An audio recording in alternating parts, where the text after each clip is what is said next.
One way the Biden administration says it's planning to help the nation's economy during the pandemic is in part by reviving U.S. manufacturing.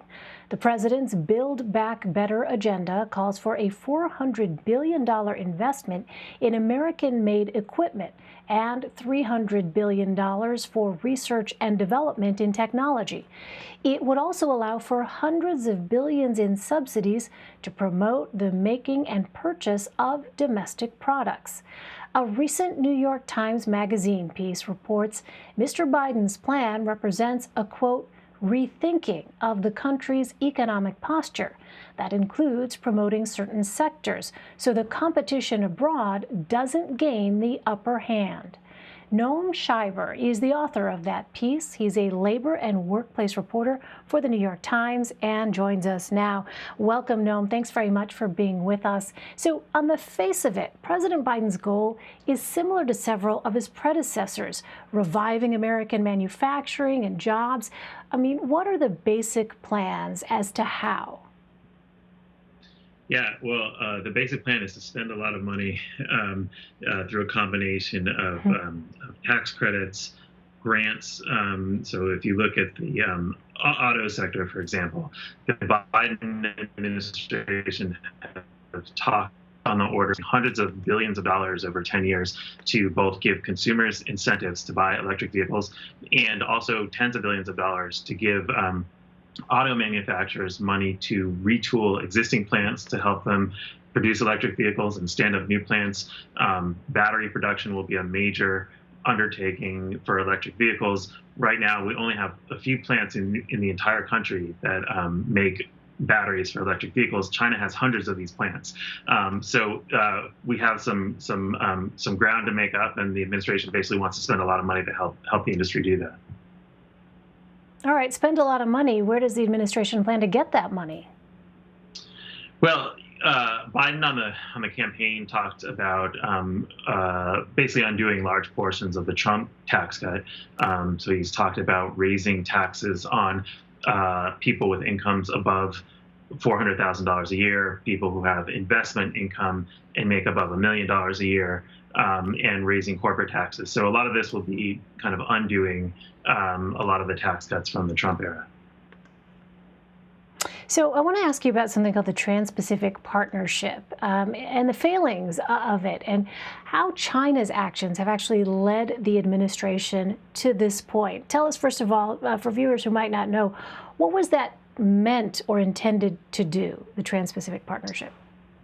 Well, the Trans-Pacific Partnership was a 12-country trade deal that was intended to do, what a lot of trade deals do, which is reduce barriers among, a dozen countries in, on this side of the Pacific and in Asia.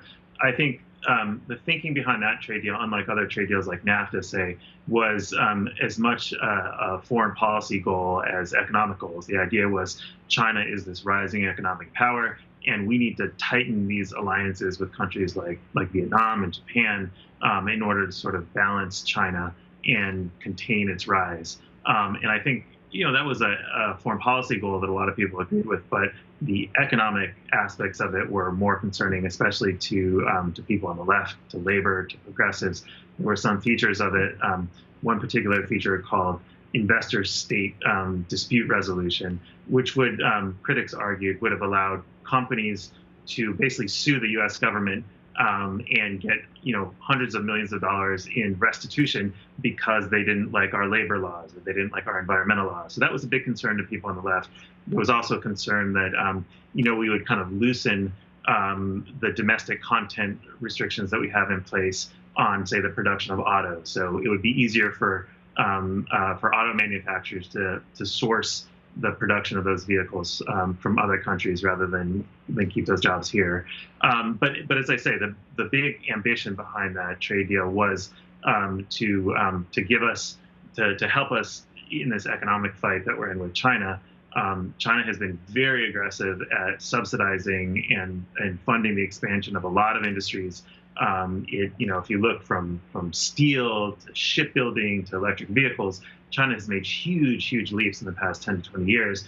And I think there's a kind of growing bipartisan consensus in Washington that while they've been taking these massive initiatives, we've been kind of asleep at the switch, and we need to do some catching up. And so I think that's a sentiment that you see, obviously from Biden, from certain Democrats. Elizabeth Warren has talked about this, but also from Republicans, Mitt Romney, Marco Rubio, Tom Cotton, some very conservative Republicans who see this as a really important moment for us to kind of catch up in the competition with China.